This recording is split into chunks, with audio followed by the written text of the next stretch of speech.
Oh, hey there. Hello. Welcome to the bridge. This is Soy Trek. My name's Comrade Britain. And I am Pat. Welcome, welcome, welcome. How is everybody today? How is everybody today?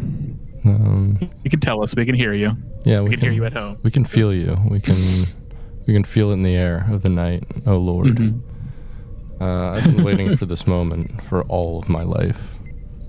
Oh Lord. Do. You know what I'm saying? Yeah. No, yeah. That Tom Phil. That's the best thing that Phil Collins has ever done. Yeah. I saw a funny video the other day of like, what if Lars Ulrich had done that Phil? It was like had like a drummer pretending to be Lars Ulrich, and then like he just does like dun, dun, dun, dun, dun, dun. Like a lot of people. It's really funny. Love that. Yeah, so we're here today to talk about some Star Trek Discovery. Hells yeah. I'm gonna get into the last two episodes there. Oh yeah. Yep. We've been away for a little while. Why is that? Yeah. Why have we been away? Because you and I both hosted the Slut Trek in Somerville, Massachusetts last week. Was it last week? Yeah, it was last week. It was 2 weeks? It was a week ago. And a week and a day ago. Yeah. Yeah, that was pretty cool. It was a burlesque show put on by your partner Lucy Blue Skies, also known as Star Trek Stripper, at Star Trek Stripper, or at the Star Trek Stripper. I think that's it. Yeah, it was. Yeah, we had a whole variety of local talent showing off their and not so local talent. There was like some people who came in from all surrounding areas. One person from as far as Texas. You flew in from Seattle. Yeah, it was MK Ultra came in from Texas. Is that right? Is another one? Correct, yeah. Rad. Yeah, that was pretty cool. Yeah, it was an amazing show. It was. People were flipping out with their tips out, I believe. Yeah, we did a bunch of people there. That was rad. We sold a ton of merch. That was rad. Hells yeah. Yeah, was able to justify myself being there. I made enough money, which is rad. You know?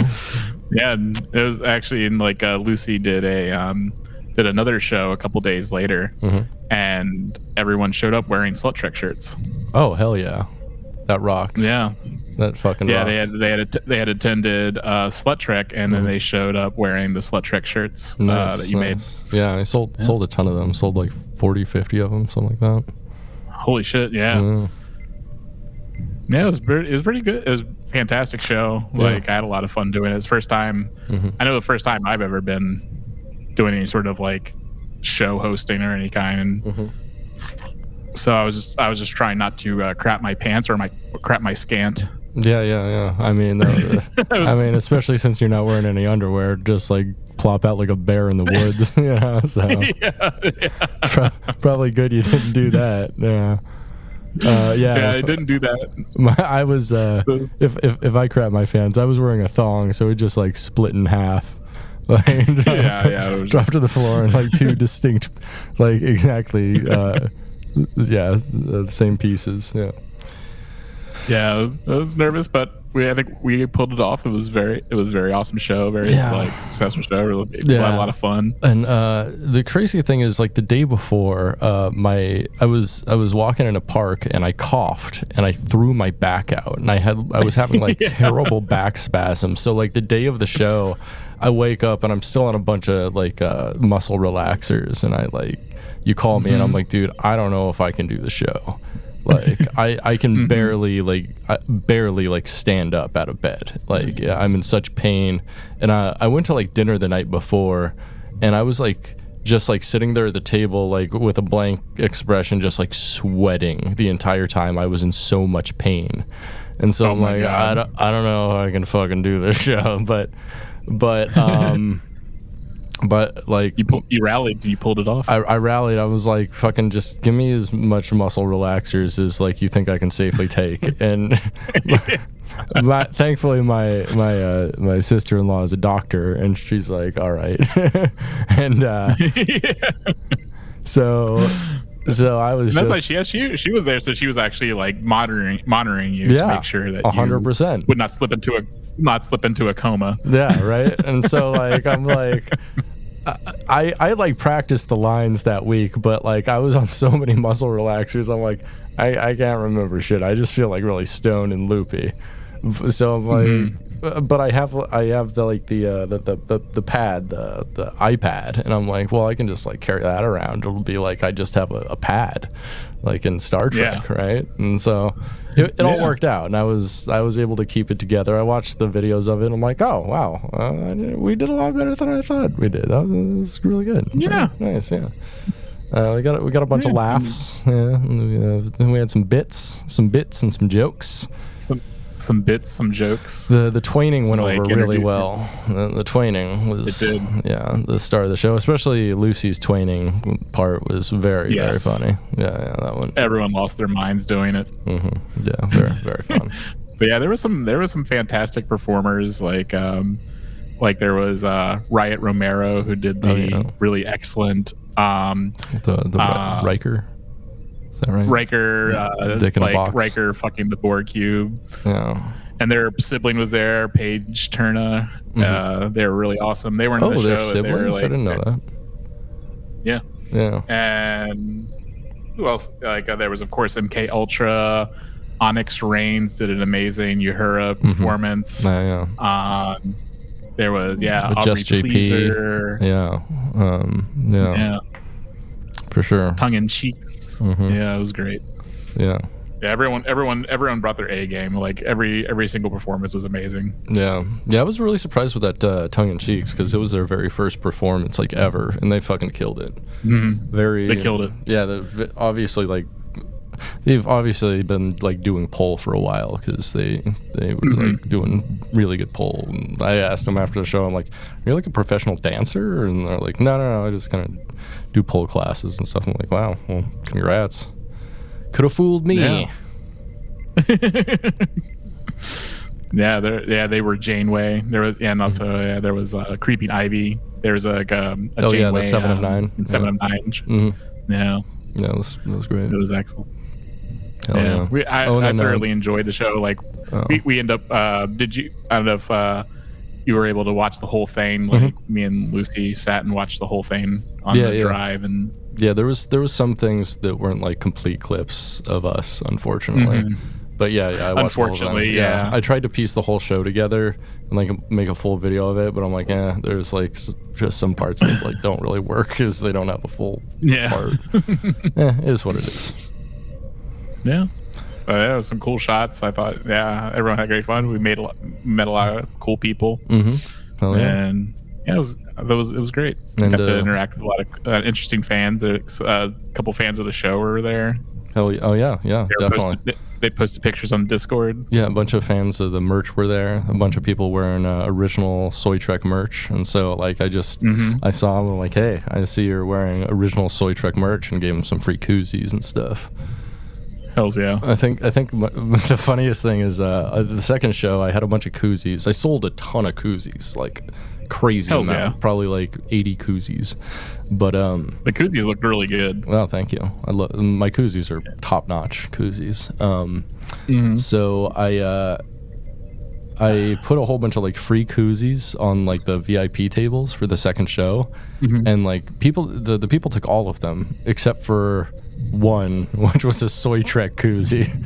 With like our Soy Trek logo on there. I'm like, motherfuckers, fuck you. Wow. It was free. Wow. Yeah, right? The disrespect. The disrespect. It was free. It was free 99. But yeah, that was great. Real fun time. Had a fun time doing that. Hey, did you know we have a Patreon? I do know we have a Patreon. Yeah, if you go to patreon.com/dumbidiotbs, you can check out all the cool stuff we do, and you can help support us. You know, you can listen to all of our podcasts in one place. That includes this podcast you're listening to, Soy Trek. You can also listen to I don't know, another podcast called The Media Dungeon, where we review movies. You can also check out Prison Breakdown, where I produce a show for a couple professors, and we talk about prisons and carceral stuff and like policing and things like that. What else do we got? We love our jails, don't we, folks? We certainly do. We've got My Wife, a podcast about what dudes do and why their wives don't. Let's see. We've got Getting Head, a Bucket Cast, which is kind of a defunct podcast about Buckethead, who I might go see on Wednesday. I'm still not sure. Buckethead's still around? Yeah, he's around. He's touring right now. And then we've also we've got Dumb Idiot Bullshit, which is maybe defunct. I'm not sure. It's just our whatever podcast. So for $5 a month, if you support us, we say thank you. Give you a shout out to people just like Anthony Cabrera, Locke Finnell, Danny, Phil McCavity, DJ Robinson, Nathan G, Former Twink, Luna Dahlia, Vinny, Big Strong Boy, Gabe Siciliano, Nova, Jose Martinez, Awful Star Trek Drawings, Papa Poison, Skeptic, Asher Pliskin, Robert Yolito, Seb, Sam Mayo, Shane Williams, Abigail Simpson, Iggy, James Hartman, Ethan Adams, D. Riker, 7 of 9, SFC Punk, Gillian McCrary, Kyle Simmons, Jor Moore, Gursky, Electric Baphomet, David Craning Sights, Shane Sawyer, Nick Savard, Elizabeth Hearn, Jordan Hale, Dylan Lance, and our good friends over at the Hate Speech Podcast, the Bruce Campbell Podcast, and Anamorphin Time Podcast. Oh, hells yeah. Oh, yeah, baby. Stick it in real good. Wait, what? Oh, my Lord. What? For $10 a month, you can help pay for my server costs. I just got a new 20 terabyte drive for media, which means I have I don't know, in total probably like 130 terabytes worth of media now. But you get access to the Media Dungeon, which is my Plex server where you can watch over 19,000 films, over 1,700 shows. I've got all types of stuff being updated all the time. Let's see. Right now, I have the new Interview with the Vampire is being uploaded right now. I watched the first episode. Of that the other. Was it yesterday? Yeah, it was really good. Yeah, it's a good show. I also am putting they changed the actress for the Claudia because the original Claudia became is in the Avatar movies. Oh, okay, interesting. So didn't know that. Yeah, so they switched her out. Okay. So yeah, got that. I'm uploading all the new Smiling Friends, which has been really fucking funny so far. I fucking love Smiling Friends. It's a very good show. Very, very good show. Yeah. So yeah, and then for $20 a month, you get Soy Trek merch, which I just sent out last month.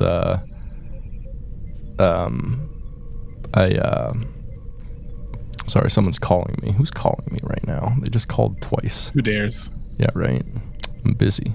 So I just sent out Slut Trek shirts to all of the merch level Patreon members last month. And so I'll have to come up with something new this month to give them. Yeah. So that's our Patreon. That's patreon.com/dumbidiotbs. We'd appreciate if you check us out and support us if you like what you're listening to. Hells yeah. So, with that said, do you want to get into some Star Trek Discovery? Yeah, let's do it. All right, let's do it, baby. So, Star Trek Discovery, Season 5, Episode 9, Lagrange Point. This one was aired on the 23rd of May, 2024. I was over in Rhode Island at that time, so I'm sorry that we didn't get this episode out sooner. This one's written by Sean Cochran and Ari Friedman. Cochran has done 6 episodes of Discovery, including Despite Yourself, New Eden, and Face the Strange. And Ari Friedman, this is their first writing job, and they are the assistant to Michelle Paradise, the showrunner. Oh, wow. This episode is directed by none other than our boy, Jonathan Frakes. The man, the legend, motherfucking Will Riker, directed Star Trek First Contact and Insurrection, a ton of other Star Trek properties. Maybe the most prolific. One Take Frakes. We love to see him. All right, let's get into it. We open on the USS Federation, with Saru beaming down with flowers for his girlfriend, Tarina. They say hello, and he gives her the flowers. He notices concern in her demeanor, and she tells him about the current state of the Breen conflict, and they're both required at an emergency meeting. In a meeting with the president, it's revealed that the Breen are on their way to the progenitor technology, and they're closer than Discovery is. A progenitor to Hall is also on her way, complicating matters. On Discovery, Saru calls Burnham and wishes her good luck. She says she'll be safe since she's got a wedding to go to after, because Saru's getting married. Burnham tells Raynor about the Tahal situation, and the ship is almost ready except for the spore drive. Stamets says they can jump, just maybe not to the right place. Discovery jumps, but they're caught in a black hole. They try to jump again, but it's actually 2 primordial black holes that have been there since like time immemorial. Tilly has an idea, and they use it to get out of the gravity of the black holes.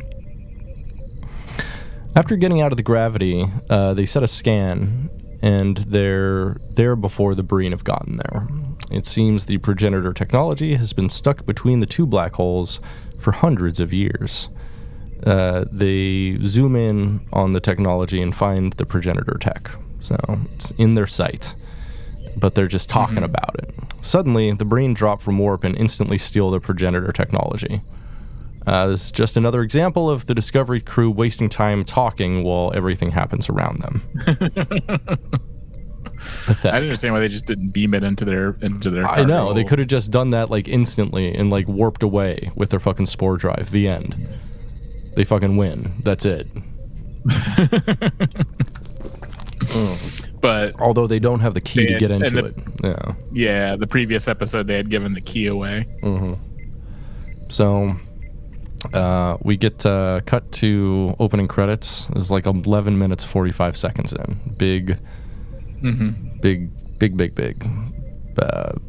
cold intro. So whatever. So back on Discovery, the crew try to figure out how to get the progenitor technology back. It's revealed the key to the technology is the clues, which the Breen have, but Burnham still has the clue on how to activate the technology. That she was told in like her mind palace. The book and the form of book told her what the final clue would be, and she would need that in order to solve the final thing because she couldn't without it. Yeah, absolutely. So, the team makes a plan to get into the Breen ship and hack into the system to steal the progenitor technology back. Adira is chosen for the mission along with Michael, Book, and Reese. And we love to see Reese in anything. And they suit up in Breen suits as disguises. So also, like, I thought it was kind of funny, like there was a lot of build up to them all going over there where it seemed like, Stamets and Culber were very concerned about Adira going over there, and so I was just like, oh damn, is it setting up Adira up to just like get killed over there? No, it seemed like they were saying it was more setting up like Stamets and Culber as like a dad figure to Adira. His dad figures. Yeah, but I thought they kind of established them as the pseudo dads, as Adira's adopted dads, really, and so I kind of thought that, but like they were given like a lot of attention to Adira and and reiterating how dangerous a mission it is, and I was just like, oh shit, Adira's getting they're about to kill Adira off. Come on Discovery, like Discovery would not. Discovery refuses to kill off major characters, and it would especially not kill off like a queer character. Yeah, like they already tried that in season 1, and they brought him back. Yeah, they did bring with Culber mushrooms. back. Yeah, so I don't know. I don't think that would happen. They even brought the straight dude back. I was expecting something to happen because either not Adira, then Reese. No, there's no consequences on Discovery. No consequences. Yeah. Nothing. I just figure, like, it's like the final season. I feel like all bets are off. Like, but they didn't know it was the final season. Yeah, that's true. Yeah, except for like the final episode, they had like reshoots and like an epilogue. But did they? I didn't know that. Yeah. That's what the last 20 minutes of the episode was. That kind of make reshoots they got. Reshoots. Mm-hmm. So, on the Breen ship, Maul opens the portal, the progenitor tech, using the clues as a key. She sends Breen in, and he's sucked into the portal. Maul deduces the progenitor tech must be on the other side. She uses a portable pattern buffer to save Locke's body in a file, which she probably should have done a while ago. I don't know how, like, if that thing's starting to stink. I don't know. Yeah, I don't know if like Breen like decay like other like matter because they're like jelly people. But I figure she should have probably like saved him in the pattern buffer, maybe before he died even. That would have made sense. Like they show like the fact that he was dying rapidly. I don't know why that's not, especially in the year 3000, why that's not like standard procedure to just like if someone's like on the verge of death, quickly put them in some sort of pattern buffer until like, especially since like obviously like the issue was that they didn't know Breen physiology, right? So putting him into a pattern buffer until a Breen doctor could get to him, where I would have made a lot of sense. Made a lot more sense, yeah, for sure. Yeah, but they don't deal in sense on the show, all right. Instead, Culber's just like, well, I don't know nothing about his physiology, so let's just throw a bunch of stuff at the wall. I'm just a country bumpkin doctor. I only know human parts. I only know human parts. But that probably would have made sense. But I can't operate on no man what's made out of gas. Made of jelly. Adira walks down a hallway with Stamets and Culber, and they gay dad them and congratulate them until they're called away to the away mission. So on the bridge, everybody notices Rayner never sits in the captain's chair as they put the plan into action. And you know why that is? Because he got fucked in the ass hard last night. He can barely sit. Like, yeah, he's just like, just like maybe a little later, guys. yeah, like trust me, it's not for the best. Like, I got my shit blown out. If I sit down right now, it's gonna be a brown captain's chair. It's gonna be the captain's throne. You don't want that. Also, I feel like, I don't know. I actually kind of liked him not sitting in it because I felt that kind of does give a little bit more, Respect to dynamic. Yeah. And also just like dynamic action to the bridge where it's just like, you have him like going around like checking on everybody but they were saying like it was making them nervous. Like till he's just like, you're freaking everybody out. And it's just like he's just doing his job. I don't know. Yeah, right. What would freak me out is having a captain who's just like smiling at every interaction while like the crew is in perilous danger and like people are dying on the lower decks. Like, I don't know. Yeah, but I could see that it's going to like they had to fit in some sort of last minute character growth for him at the end there. Yeah, and I liked how it worked into the end of the episode. Yeah, it did give some dramatic action to like when he, spoiler, when he finally sits down and you're like, okay, now shit's gonna get real. And, yeah, but they said it was a good setup and payoff. But yeah, and so he had his arc of the series. Right, he's a new character. He's basically a Ezri Dax, last minute addition character. So. Yeah. But I guess maybe it didn't intend to be, since you're saying like they didn't know this was going to be the final season. So maybe Rayner was going to return for a potential 6th season and never got to. Yeah, that was the plan, I think. But whatever. Yeah. So on the shuttle, they prepare to beam into the Breen ship, but there's a hang up, and so they beam in right before the ship blows up. They make it to the Breen ship, and they're talking to each other in the suits without vocalizing outwards, which is something that really bothers me, that they can just like switch between team chat and speaking Breen willy-nilly. Yeah. That would have been a funny set, like plot thing, just like they like Adira, since Adira is like, that would have been a good payoff, just like since there's all this like, the fact that this is Adira's first like kind of almost away mission, going undercover, and then they kind of fuck everything up by forgetting to switch. Oh yeah. They're like, I can't believe it, Michael Burnham. We're actually like fooling the Breen. And then she's like, I can't believe it. Oh my god! Michael Oh my Burnham god! Of the Starship Discovery. Yeah. Switch to group chat. Switch to group chat. Switch to group chat. And then I'll just get shot. But. But everyone executes their jobs perfectly. So they surpass some Breen and make their way to find their progenitor tech in the shuttle bay. At Federation headquarters, the president hails the Breen, who ignore them. They try to figure out a way to divert Primarch Tahal from going towards the progenitor tech and teaming up with the rest of the Breen. Saru offers to go on a shuttle and be a diplomatic motherfucker. So, Action Saru. Shut up. So with Burnham and Book, they encounter some Breen, and they say that they're going to celebrate something.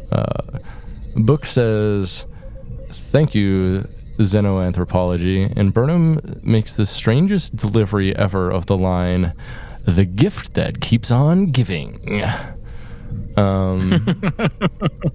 It's as though she's in serious abdominal pain while she's doing it. It's very strange. Burnham pulls Book aside and tells Book that she's sorry. Like, maybe don't do this right now while you're on a tense mission where people can find you.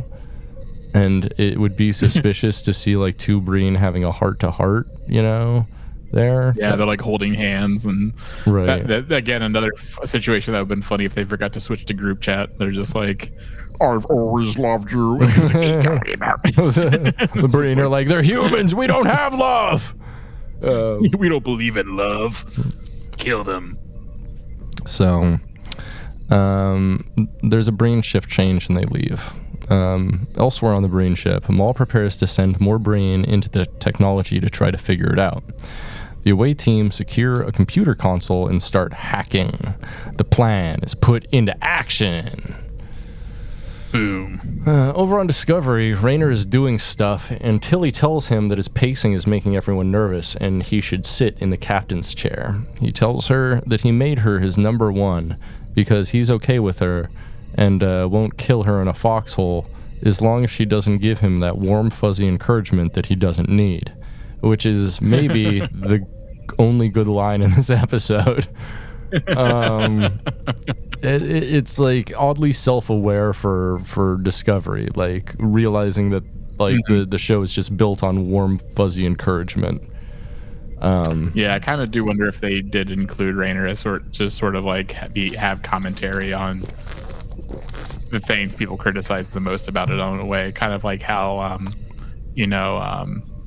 the Todd Stashwick's character from Picard season 3 was included and for sure sort of like put all these little these people in line. these trekkers, it's definitely like a fan service in an interesting way, Yeah. So in the Breen ship, Burnham and Book try to enter the progenitor tech room and have to beat up some Breen guards to get in. They hide the bodies and enter. They see a Breen getting sucked into the portal, and then a quarantine field is put up over the portal. They figure out a way to cut out the quarantine field, and they have to distract a guard by flirting with him. Book does. This was a kind of fun scene. I didn't mind this. The Breen's like, maybe afterwards we could take a hot oil bath together.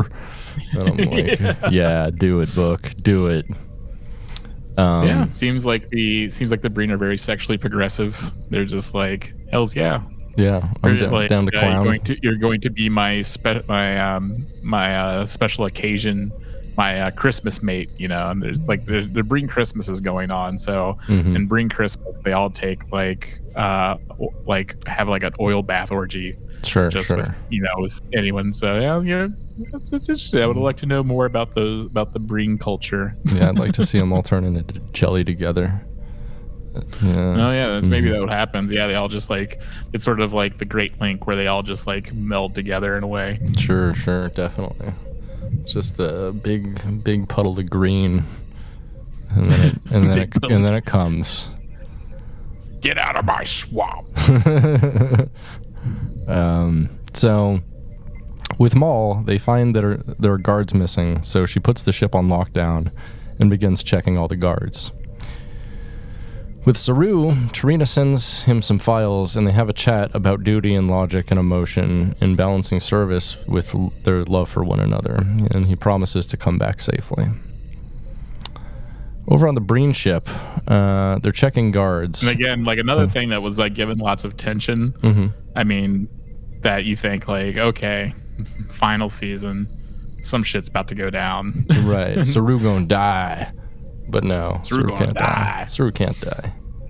He's actually Saru. Especially since Saru was barely in this season. Like they kind of shuffled him away pretty early, and so I kind of felt like, I mean, but then again, like I guess if they did plan on killing him, they probably would have had it featured him more just to make that emotional weight of him being blown up by the Breen a little bit more powerful. But yeah, still, it's just like one of those things that I felt like, it's built into something interesting. But yeah, and there's a lot of that. But that's the thing is like in the show they try to give things like a lot of emotional weight by having like these emotive chats, and then you're like expecting something bad to happen or something at all to happen to give that like scene more emotional weight, right? But that thing never happens. Like the tragedy never happens. And if the tragedy does happen, like Culber dying or Book dying, they just bring them back. you know? Just find a way to fucking resurrect them. And like, I mean, Book's entire like planet blew up, but we only got to know like 2 people on that planet for like 1 episode, you know? And so there was like no emotional weight there. That's why I did think the ending was very funny. Of the like, you know, the next episode, I thought that was kind of funny. It's just like, you know, throwing up your hands and be like, well, there's nothing we can do. There's demonstrable things you can do. But that's getting ahead of ourselves. Indeed. So on the Breen ship, they're checking guards, and Burnham and Book almost have the containment field down. Raynor decides, because they need more time, he decides to hail the Breen to surprise them. Maul heads to the shuttle bay, but stops when she hears there's a hail coming in from Discovery, who she thought that they killed. Raynor offers Maul amnesty if she gives up to the Federation, but she refuses. And also, like, if she did, like, the Breen would kill her right there. So I don't know why she would ever even consider that. Consider that, yeah. Yeah, so Burnham and Book deactivate the containment field right in time, but the Breen have surrounded them and make them take off their helmets. And Maul's like, oh, Captain Burnham, not so dead after all, because Raynor bluffed and said that she was dead. But we all know Burnham can't die. She's got the ultimate plot armor. So on Discovery, Raynor informs Reese and Adira about the mission hiccup and says that they're going to beam them back. Burnham sends a hidden message to Raynor that he interprets as ramming Discovery into the Dreadnought's shields into the shuttle bay in order to get them out. Discovery makes a dash for it while Stamets figures out how to break through the containment field. And Culber's like bothering him the whole time he's doing this. He's like, "Can you do it?" And Stamets is like, "I think so." Like, and he's just like, "Fucking let him work." He's got like 2 minutes to figure out like the impossible. So he tells Culber that math doesn't lie, and I'm like, "Shut up." Adira drops the shields, and Reese does some karate on the Breen. Yeah, I did like Reese. I did like Reese because like Reese definitely had a lot of like action Reese. You know, we talk about action Saru, action Reese. Like I don't need Reese, action in this show though. Like I don't know. No, but Reese I thought did an excellent job. You know, this season. You know, you got to be captain. You got to be very, very, very competent captain. You got to have like a fun away mission, actually having an away mission where he does something. I thought that was fun. Yeah. No, they gave him more screen time than like any of the other bridge crew this season, which, you know, we love to see any of the bridge crew have screen time. But yeah. Even Linus I don't think was even given enough this season. I felt everyone loves Linus, and you know, he had a couple good lines, but yeah, I think we needed a action Linus episode. Full Linus episode. Yeah, absolutely. Yeah. So, the Discovery rams into the shuttle bay and break through the shields, and they beam everybody back. But right before that happens, Burnham enters the fucking portal. The progenitor tech explodes into a portal in space.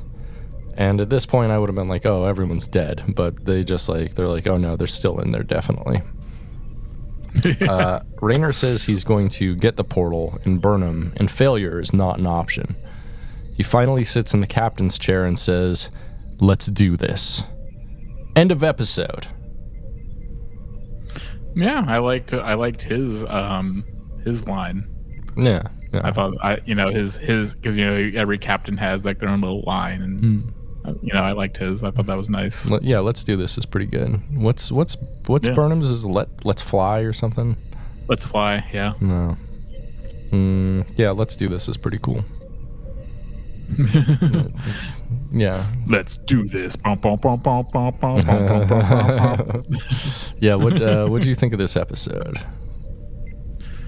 I felt kind of, it set, the events for the set. Because, I think I said in the last episode, I kind of figured, everything was going to be wrapped up by now, kind of. just so we could have like a full episode kind of dealing with the aftermath. And but I thought, yeah, I mean, we got to see the Breen more up close. There's lots of teasing about like Breen culture. I thought that would have been interesting to be, to flesh out, because like until this season, the Breen were very mysterious. We didn't know much, next to nothing about them.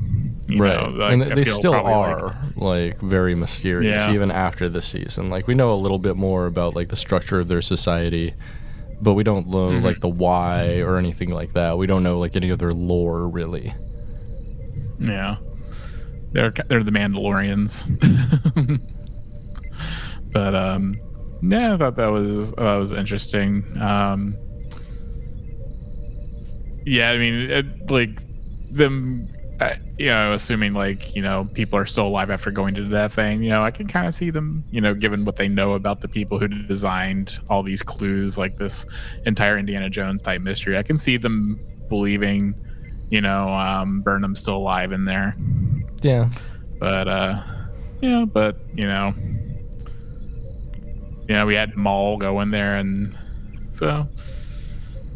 Yeah, it was an okay episode.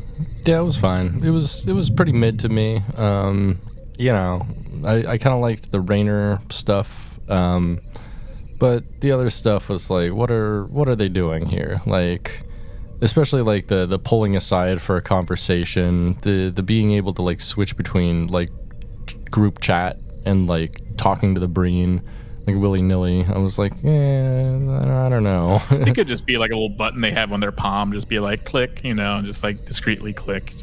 Yeah, but there was no mishaps whatsoever, and I wanted there to be a mishap if that was the case. Yeah, and I kind of feel like a culture that has based their entire society on wearing these masks. I feel like there would be other ways to. I mean, I know the Dreadnought's massive, but like typically you feel like a culture that is like based around having that as their second face. I feel like they would like have other ways of identification, identifying themselves, and and even still like, because like they're effortlessly gliding into like basically working on the bridge. And I know they said they have a very hierarchical structure to their society. So, they gave themselves like insignia, designating themselves as like being like of a higher officers or something. Yeah, societal status, that they're able to like order people around. But so like I don't know. There was never any kind of like, who are you again? Right. Right. Until like it was like revealed the Discovery was still like present, and that they hadn't died. Yeah, and then they're like, oh, wait a second, we could have intruders. I mean, I could see the Breen being very proud, and that like they would assume no one could get past their defenses. But still, like I just feel like there'd be that other way of like personally identifying each other. Right. And outside, like, and that so make it their culture couldn't just be like easily infiltrated by wearing a mask and just going in. Right. Yeah, it's like what's preventing anyone from like having an army of people like disguised as Breen just like go and murk the Breen. Yeah, because they'd be like, no, I'm on your side, rat-tat-tat-tat-tat, dead. Yeah. But it's one of those things that you have to like, just for the sake of like moving the story forward. It's like, yes, anyone can just like wear a Breen mask and easily ingratiate themselves into Breen culture. Right. Because the Breen would never expect anyone to learn their language or be able to translate it in any way. Like, come on. Especially since they had previously, 800 priors dealt with the Dominion War. And like, I mean, yes, they joined the Founders in that Dominion War, but still, like, they still infiltrated the Breen, as shown, when Worf was in, and not Worf.